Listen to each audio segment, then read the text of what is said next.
Having so much fun. Thank you guys again for being here. Extreme Christmas. All right, here we are. It's a commentary track. Here we are sitting with the Canadian legend, and I can say legend now because you are semi-retired. So I can be a legend just because I'm You can be a legend now. Oh, perfect. Lance Storm. I should have retired earlier. I could have been a legend real young. The stage is set here. We're watching the match from Extreme Christmas 2006. The main event, of course, Christian Cage taking on the man to my right, Lance Storm. And this was an electric evening. You see the fans packed to the rafters here as your theme music begins to play. What were you thinking before this matchup? Before this matchup, I was worried they didn't have my music because I didn't bother bringing any because it's been so long since I've had to.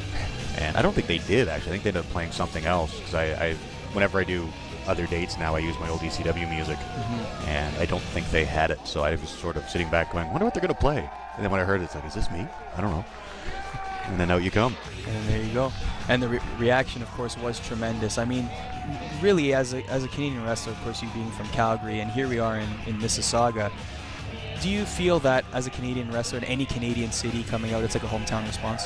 It really is, and it's something we've joked that, the WWE The Office doesn't get. It's like, you'll be in, Halifax, and oh, well, he's from Calgary, he can still be a heel, and it's like, I think in Canada, if you're Canadian, it's like Canada's like the world's largest small town. It's like if you've made it and been anywhere else, it's like it doesn't matter where in the country you're from, you're a hometown boy. So it really doesn't matter where you go. And actually Halifax, for some strange reason, was one of my more, the towns I was most over in. So yeah, Halifax was just always nuts. The Maritimes, for some reason, was Storm Country. And Toronto the same way, Mississauga, whichever. Well, it certainly seems like Storm Country in this match. Those streamers looked awfully close to hitting the eyes, though. Yeah.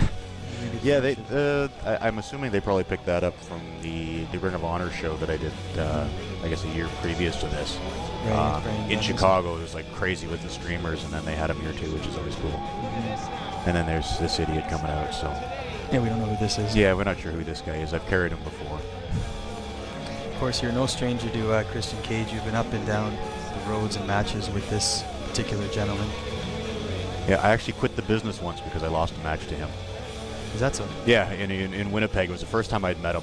We were doing a TV taping for Tony Condello, and he was working under a mask as another gimmick that he doesn't like particularly well. He doesn't like to acknowledge the fact that he was the male nurse. Is that so? Don Callis booked him as a tag partner for Earl the Orderly, who was just a big monster that was terrible to work, so they needed somebody that could carry the workload, and booked him under a hood with hospital scrubs and was the male nurse. And, is that so? Yes, he'll be happy to hear that this is now public knowledge. But he wanted to work on the TV taping as himself, and they were doing a story with me where I was, Jericho had just turned on me and left. I'd been screwed over with a bunch of things. So he had asked if he could work as himself once to get some stuff on tape, so they had me work with him. It was basically supposed to be a squash match, but I had him in the surfboard where I was on my back and got counted down, so I got mad. I couldn't believe I lost to him, and now the refs were screwing me, so I actually took off my tights and boots in the middle of the ring and quit the business. Which is something I've ribbed him about ever since, that, yeah, losing to you is enough to make me want to quit the business. So how long did that quit the business last?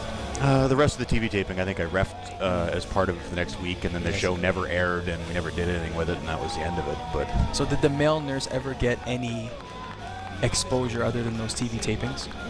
No, I think he worked maybe a half a dozen shows as the male nurse. That's too bad. He was tremendous, though. ESE, take notice. Perhaps you could see the return. Yes. The return of the male nurse. Yes, he was over. So this match, certainly, as we will see in the next few minutes, is full of, I guess, comedy, you can say. And you saw previously there Captain Charisma use, I guess, the Charisma Cam or the Peeps Cam or whatever he calls it these days. The offbeat shenanigans that he loved so much, yes. Yes. During that time, were you just thinking, you know what, let's just start the match, or what was going in your head at that time? I don't. It's just more or less just standing out of the way because I know he's going to do his thing, and the crowd enjoys it. But I was starting to get antsy here in a minute to start wrestling and get on with it. That's one thing too, is like I'm not a big fan of babyface matches to begin with, so it's a little bit more awkward to begin with, and then the fact that he's just taking his sweet time doing all his goofy crap. Here he is changing his weight on the fly. Oh yes.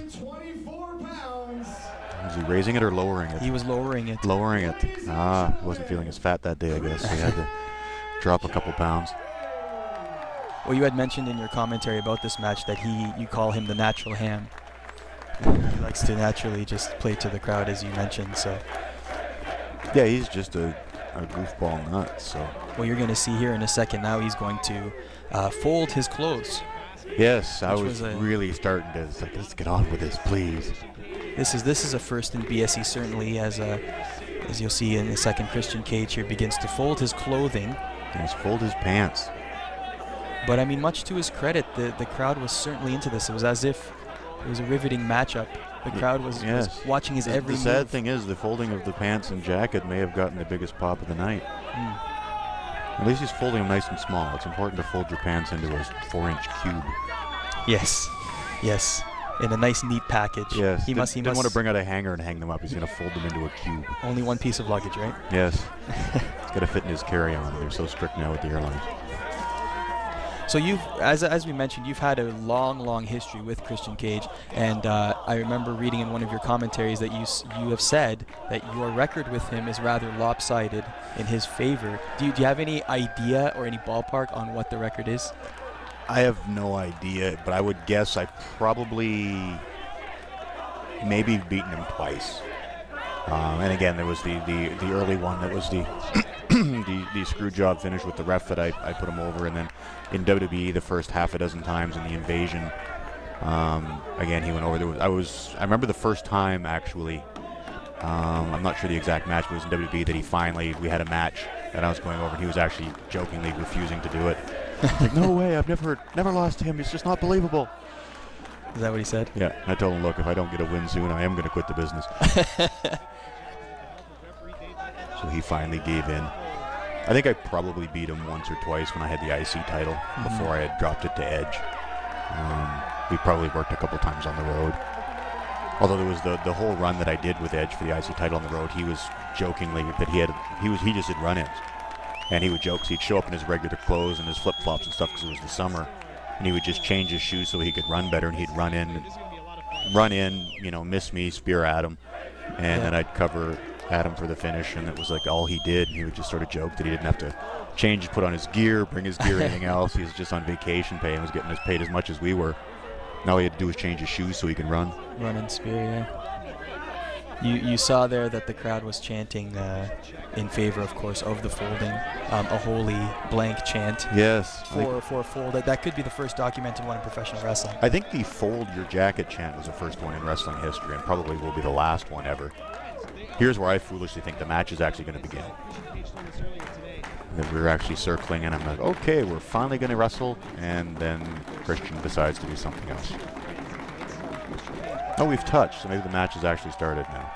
I was just going to say that's the first touch of the match. So far we're about 5 minutes in, and we have had a handshake, so at least we got some good sportsmanship going on here for now. Intense action. But we've got a long way to go before this match is underway for sure. We do see a lot more antics coming up here. And at this point, I mean, you said 2 minutes ago into this match that you were ready to run. I mean, I can only imagine. Oh, and here we go. I wanted to kill him. As soon as I saw him tease the dance, I'm like, I am going to kill you. Did you know this was happening? Did you know this was coming? I didn't know ahead of time, no. And I swore when we first ditched the stupid dance gimmick with Vince that it's like I would never do it again. And this idiot started it. And I was actually half considering, you know what, I'm going to turn heel and just jump this bugger right here, right now, and say the hell with it, because it's, the crowd wanted it. So it's like you either have to give the crowd what they want or turn full-fledged heel. And I was debating on it, and I'm like, I'm going to kill you, you son of a bitch. Well, at least he's warming up the crowd a little bit here with that White Boy Vanilla Ice routine. Yes, at least he looks as dumb as I do, although maybe not as dumb. There it is, the Cabbage Patch. Oh, God, I hated that thing. Jay still has a receipt coming for that one.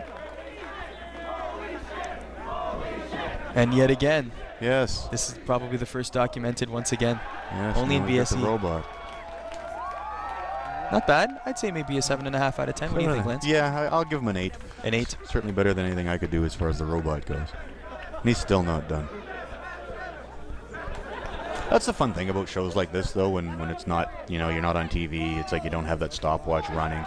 That you actually can just do what you want. And the crowd was having fun, which is something that you've really got to do with a match. It's like, you have to just go with the flow and do what the crowd wants. And they were having fun, so you might as well entertain them. Absolutely. I'm certainly sure that the crowd didn't know what to expect going into this match. They thought they were going to see a technical masterpiece, and thus far, it's been definitely very good showmanship. Yes, now and here we go with a 5-second pose. Yeah. Was this your first 5-second pose?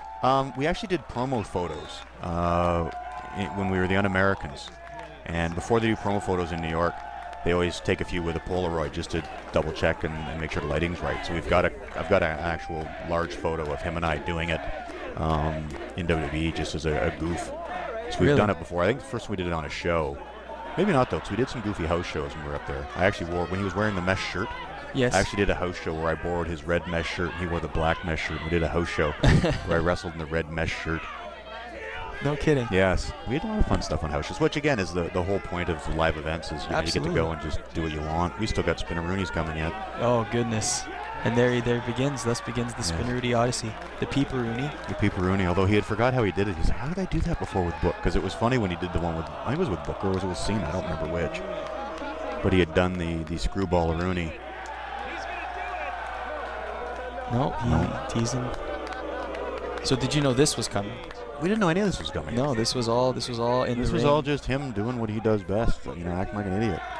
I'm curious to know what was going through his head, the transition between the Cabbage Patch and all of a sudden the Spinneroonie. Well, I think a lot of it, it's just, the crowd will make some kind of comment, and he just feeds off of that and comes up with the idea. So here comes his rendition.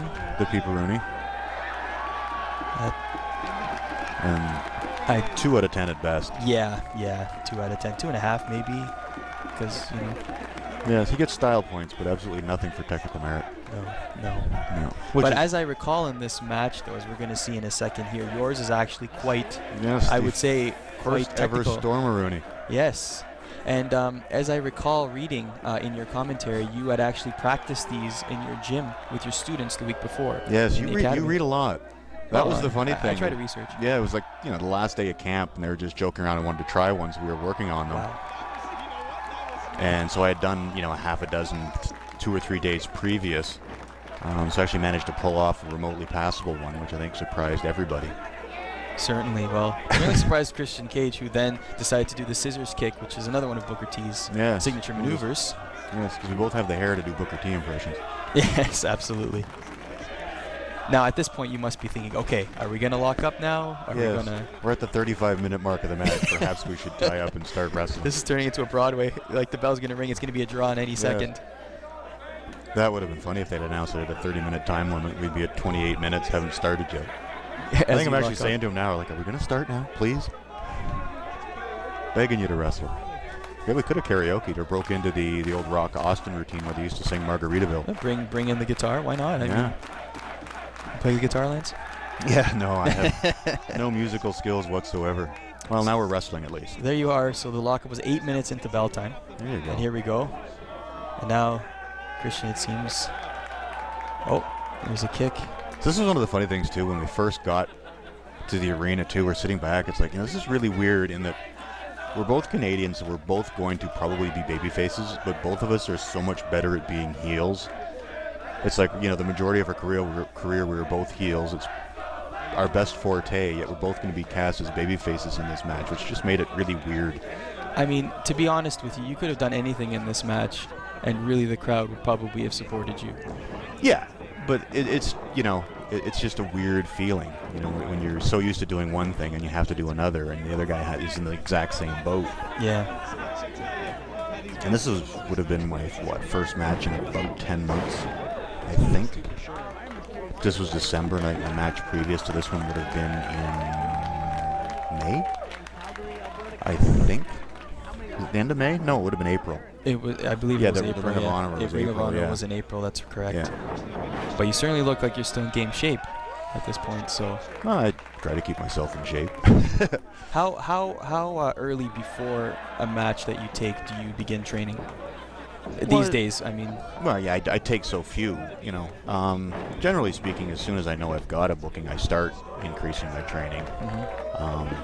But, I'd like to have at least a couple months extra to, hit the gym a little bit harder and try to get some cardio in. Although it's getting harder now because my one knee's bothering me, that I have to really balance the cardio, because if I do too much, my knee acts up and inhibits what I can do. So I sort of have to try to balance the cardio with my knee and sort of see how I can best balance the two. But I would be on I'd have a cardiac arrest before I'd let Jay blow me out. We are as we record this, actually, it's a matter of days away before your homecoming match in North Bay against Robert Roode. Would you say at this point right now you're in better shape than for this match that we're watching right now? I don't know. Probably pretty comparable, I would think. Yeah. I've stayed pretty consistent since I've retired. I think I might be in a little bit better shape. Gym-wise, cardio, I'm probably about the same. What's a typical cardio session for Lance?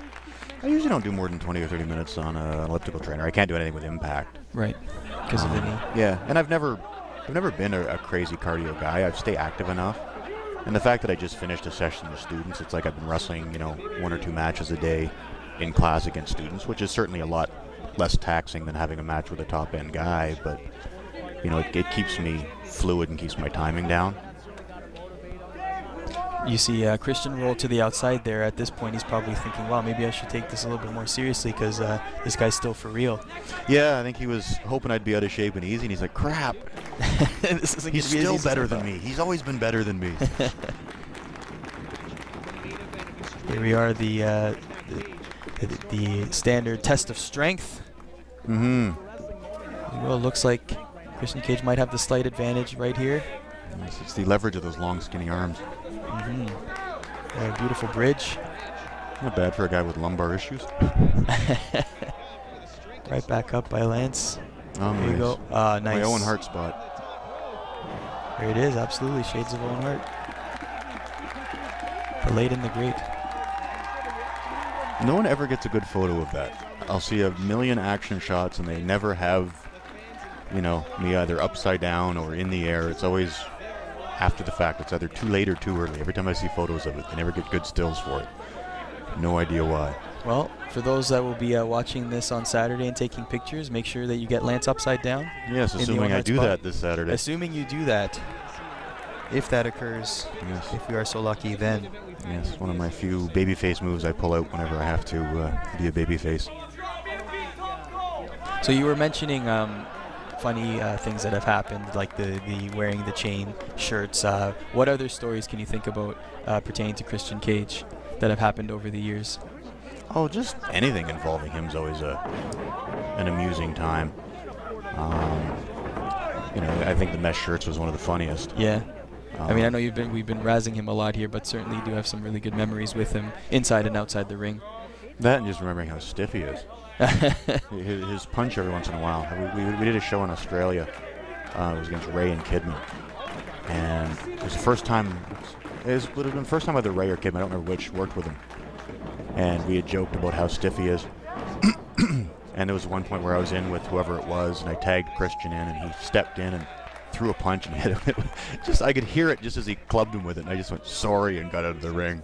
It's like I apologized to him for tagging out. There you see an armbar right back into the corner. Will this be a clean break? Of course not. It's Christian. Well, maybe it will. Oh be. Goodness, he's playing with the hair. He's trying to mess my hair, seeing that it's a quarter of an inch long and messes so well.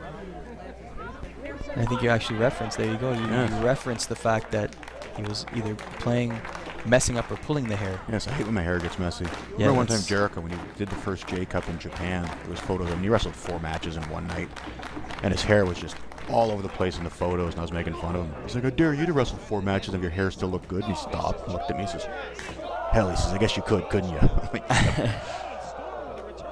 Oh, my Ricky Steamboats. Oh, and looks like receipts. Yes.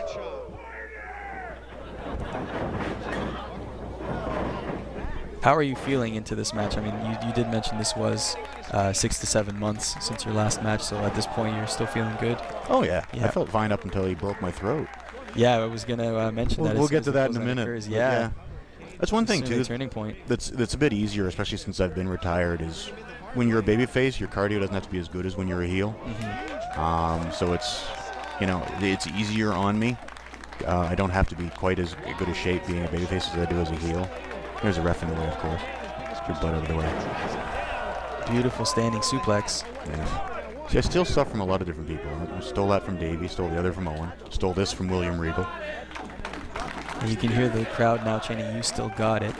I hope so. I'm not that old. Not like I'm pushing 60 or anything. No. Although we did just give you the legend moniker. Yes, legend. That's a bit of a stretch, but I mean, many people associate legend with old. I think that's a misconception.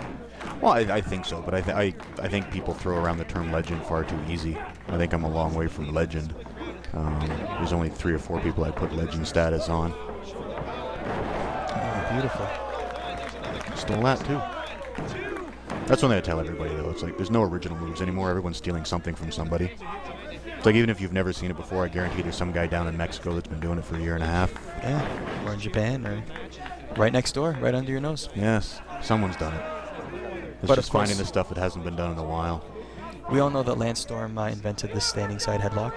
Yes, That's tie up. That's mine. Absolutely the tie up. Although the rolling half crab, should probably take credit for because the guy who did do it first that I stole it from forgot it was him. Ah, well, This is mistimed. Finders keepers, right? Exactly. But no, Terry Taylor was the first one I saw do it. He did it into a full crab. Mm-hmm. And when he was an agent in WWE and I had done it, he asked me where I got the idea for it. I'm like, I stole it from you. He's like, really? I did that? Yes, on a Clash or something against Wild Bill Irwin. He did it into a double though, and I originally did it into a double in Japan, but realized that it was awkward trying to hang on to both legs, and I realized it'd be so much smoother just using the one, so I went to the one, and then it kind of stuck. Well, hey, if the wrestler forgets, then Yes. transfer of ownership has been complete. Exactly. It's a free game at that point. Beautiful springboard. Oh, and a slam. Turns it into a power slam, and the balance of power has shifted in this match now. Yes.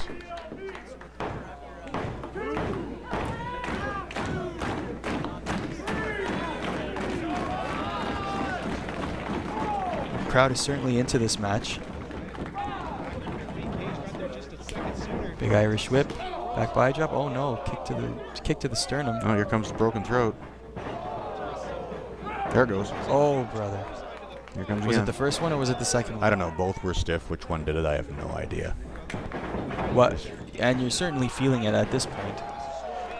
Not too bad yet, but yeah, I can feel that my throat hurts. That it was like, ow, that was really stiff. What happened exactly? Was it like a baseball lump in the throat? Was it a piercing pain? Like what happened upon that impact? Just hurt like it got wrapped in the throat. It wasn't that big of a deal, but it started hurting when I swallowed. Because it's the hyoid bone. Did you know something was wrong when you were trying to talk to Christian and your It voice didn't was affect all... my voice right away. It just hurt to swallow, and it just just hurt. I'm like, okay, Yeah. you stiffed me, no big deal. And it wasn't until later on in the night that it started getting worse. I guess it started to swell up and stuff, because as the night went on, my voice got worse and worse, and eventually I couldn't talk or eat.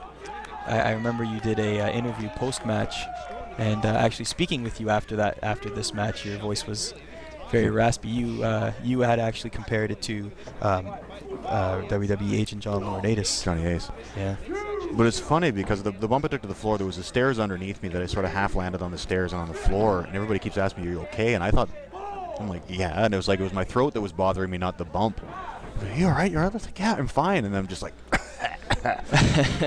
just trying to get my breath. Christian Cage in the ring, pulling no punches, no kicks either. No, he doesn't pull any of his stuff. Right to the small of the back. It's considerate of him. Now considering playing you see there, he was playing the heel, yet the crowd still cheers, saying, "How about your hero now?" And yet the crowd still says, "No, we will still." Well, that's the Toronto crowd always has done what they wanted. That's why I think WWE hates doing TV there, because they never respond the way they're supposed to. They always do what we want to do, and the hell with the way we're programmed, which I think is best. You know what I mean? Whenever the crowd just does whatever the hell they feel like, it is always the more natural response. We certainly see that in the crowds at BSE as well, especially in the Mississauga area. I mean, you can certainly see that from this. Here it is. Will it be? No. No. Okay, He's a Maple wily Leaf. one, that Christian Cage. Yes. He's wily. I'm standing on my lumbar. My 4 bulging discs.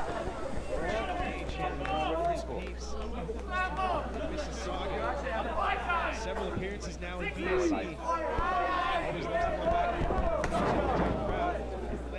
You go mounting the comeback. Let's see. Huge offense. Why don't you tell us a little bit about how this match came about? Because we know that at this time you were not taking bookings regularly. So why BSE? Why at this time?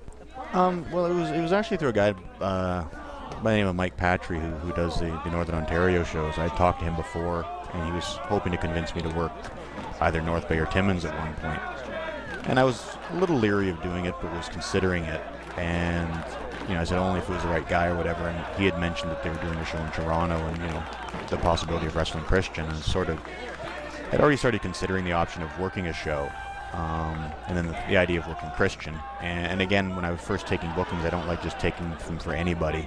But I had talked to Christian, and he had, said that the BSE show he had worked before was really good, and it was a good show. So, it sort of gave me the possibility. It's okay, if it's a decent show, I don't mind working it. And then when it was going to be with Christian, so I figured I'd give it a go. Because it's always fun working with Jay, despite the fact that he always potatoes you or does something. But that sounds like a whole ton of fun. Yes. Hey, if you can't beat up your friends, who can you beat up? That's true. It's well spoken and well said. That's the thing in this business. It's usually the stiffest and most painful stuff is from your closest friends. You don't have to worry about offending anybody. In which case, we were all surprised then he didn't come out of this match black and blue. Yes, because at this point I really didn't care if I hit him or not. You know what I mean? Oh, if I tag him really bad, so what? This guy's already hit me in the throat and I can't breathe. Yeah. There it is. You would think that would cause a throat injury of his own. However, the front turnbuckle. It's a bump I won't take. I hate taking it. It's just never on the front turnbuckle, no. I just well, it's more the sternum than the throat. It's just that Brett and Owen did it so well that it's like unless you can do it, and actually you can't do it well with cables. You need real rope to get the right stretch and snap out of the turnbuckles. But it's just when they did it so well, it's like if you can't do it that well, there's no point.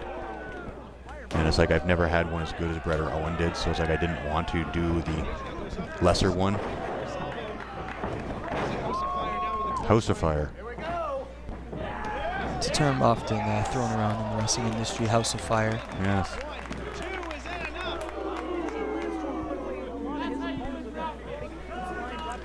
There we go. We'll go back to the abdomen. Oh, over the ropes. Oh, looks like a springboard about to come up. Yes. I saw that as a flying tackle. Oh, there's the referee. It was a clothesline. He was smarter than you were. Yes. Yes. Yes. I never do a flying tackle. Nope, never. Actually, off the ground. Actually, I did a flying tackle at the beginning, but just off the ground, never off the springboard. Oh, and a spear. Oh, the spear. Will this be it? 1, 2, and no. Shades of Edge. There we go. Actually, the spear is done by everybody now. Yeah, it could be Shades of Edge, Shades of Rhino. Shades of Rhino, Shades of Goldberg. Shades of Goldberg. Although Shades of Bobby Lashley. Yes. Whatever the case may be. I mean, it's been passed around. Actually, Cena does it now too, doesn't he? Cena Pretty does. much everybody does. It's one of the easier moves. It looks good. Oh, and he missed. And he missed. What a shame. I've got him scouted. I've been watching my tapes. Oh, beautiful. There's right in the chin.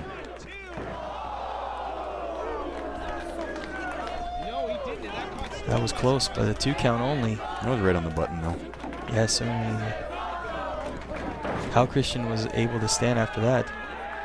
Well, he hasn't actually stood yet. He was trying to. How was he actually moved? That looked very. He was trying to get out of the Maple Leaf. Oh, come on. We can't stand for this. Here we go one more time. And the unprettier. Prettier. Again, even that was stolen. Invented by Tommy Rogers. Really? It was the Tamikaze, yeah. That was in ECW when he first invented it. Said he was laying in bed one night at like 3 o'clock in the morning and had the idea. And he actually phoned a buddy of his. I need you to meet me at the gym now. He says, I got this cool idea I want to try. And the guy's like, what? And he said, I think he paid the guy $50. Look, we'll pay you $50 if you go to my gym right now. And it was like 3 o'clock in the morning. He went down and worked it out and did the move. And he started doing it in ECW. And then Christian stole it from him. But yeah, it was the Tamikaze by Tommy Rogers. Wow. A little piece of history on the unprettier there. There's a big slap in the face. Yes, it's always a good day when you can slap Christian in the face. And there it is. And those long, Will he skinny make it to legs the makes ropes? this hold even And more you were effective. just mentioning, I was just going to mention the long, skinny Long, legs. skinny legs. Better vantage point to get to the ropes. However, smart move pulling him back. Look at the face. Uglier than it usually is. And he reaches the ropes. No good.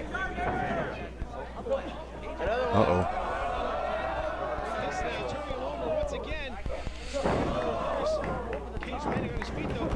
Oh, he caught the super kick. That could have been the turning point right there. Yeah, could have been it. And there it is.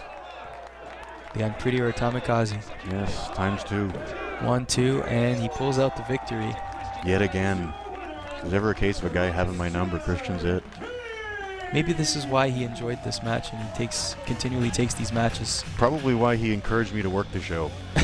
he said, "Yeah, it'd be nice to I've have got another his victory." number. I can get another one. Now, is there an exchange going on right here? I think I'm sticking my finger in his ear, actually. For a brief moment, I think I stuck my finger in his ear. 30 minutes. Over in the ring. 30 minutes, yes. Perhaps First only 8 minutes 7 of with- them were actual wrestling. We did 20 minutes of folding a jacket and spinaroonies. But I remember laying there going, it's like, man, because I was really winded come the end of it. I was first a little bit disappointed. I was like, man, I shouldn't be this winded after the match. And then afterwards, when my throat started getting worse, I was like, maybe I was winded because my throat was swelling shut. Because of the clothesline that might not have occurred that actually been that I needed more cardio. It might have been that it's hard to breathe with a broken throat. could have destroyed the throat. What ended up happening there? What was the Actually, prognosis? there's a hyoid bone that attaches to the back of your tongue. It actually anchors your tongue. It's like the only bone in the throat that's not attached to any other bone. And actually broke it, which actually can be really quite serious. It can lacerate your throat, or if it comes dislodged, you can actually choke on it. So it actually was very serious, but I didn't know it at the time. So it could have been far more serious than it was. So there you have it, Christian Cage with victory over Lance Storm. Why don't you give us some final thoughts on that match? Boy, final thoughts. I hate final thoughts. I really enjoyed it. It was a lot of Okay, fun. well, why don't you give your beginning thoughts? My beginning thoughts. There you go. No, it was a great time. Whenever you get to work, somebody as good as Christian and somebody you like and had such a history with, it's a lot of fun.